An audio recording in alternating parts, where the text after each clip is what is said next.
Yes, sir, in fact. Thank you, Professor. Good evening, Mr. Ambassador. I'd like to ask why you keep referring to the bicommunal aspect without tackling the gist of the Cyprus problem. As we speak, not 400 years ago, at this moment, 40,000 Turkish soldiers are on the island, and tens of thousands of settlers. And transfer of population in occupied areas is a war crime. I would like your comments on this, as well as on the destruction of cultural heritage in the north. Thank you. Let me start with the last part and then come around to the first part. I think the destruction of historical heritage, cultural heritage, was a tragedy. It was an outrage. It should never have happened. And I think, in fact, many Turkish Cypriots also regret what happened. It does go on in small ways, but the situation has improved tremendously, and you see many cases where Turkish Cypriots take a great interest in preserving the cultural heritage of their culture, of the Greek Cypriots who used to live in areas in the northern part of the island.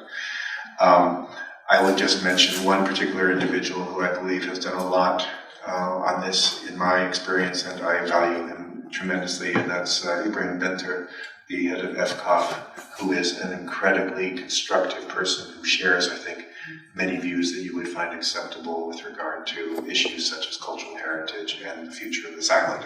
Now, I personally do not regard the Cyprus issue as essentially a problem of invasion and occupation. If you don't like it, I can't help it. I do not regard that as the core of the Cyprus problem. That is a huge problem, however. And the mechanism exists in order to reconcile the issues, and it is the Cyprus settlement negotiations which take place under the aegis of the United Nations.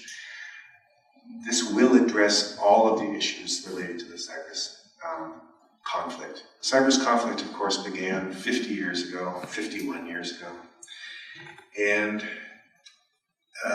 in that context, of course, it took a huge and tragic turn in 1974, and I'm not in any way justifying what happened then. But it cannot be reduced to a problem of invasion and occupation. That is, in fact, to ignore your own history. So you have many things to deal with apart from Turkey's presence on this island, the presence of Turkish troops, which we do not support or accept, the presence of settlers, which we do not condone. These all are issues that will, however, need to be addressed in the context of settlement negotiations, and will have to take into consideration the views of the Turkish Cypriot community as well. This is what Cyprus, this is what the Cyprus solution is about, but this is also what reconciliation is about. I don't think I've met a Turkish Cypriot. Maybe there are a few out there who actually believes that the Cyprus problem is a problem of invasion and occupation. And these are the people you need to make peace with. So you better pay attention to how they see the Cyprus problem as well. I'm going to use my privilege as a moderator to ask a very short question. And I think this is something that my students in the audience would appreciate. We always talk to our students about the importance of staying true to your values and principles as a manager. I mean, I come from a business school, so we always talk to them about that. And I would like to ask you, over 30 years of service, how did you manage to balance your personal values and principles with the potential conflicts of the policies of the institution you were working for? And I'm sure over 30 years there were some. Yeah, I mean, this is an interesting question, and I will be very, very frank. I would say it was a combination of, first of all, the challenge was not as huge as you might think. Working as a diplomat in the U.S. Foreign Service, I generally agreed with the vast majority of policies that we implemented.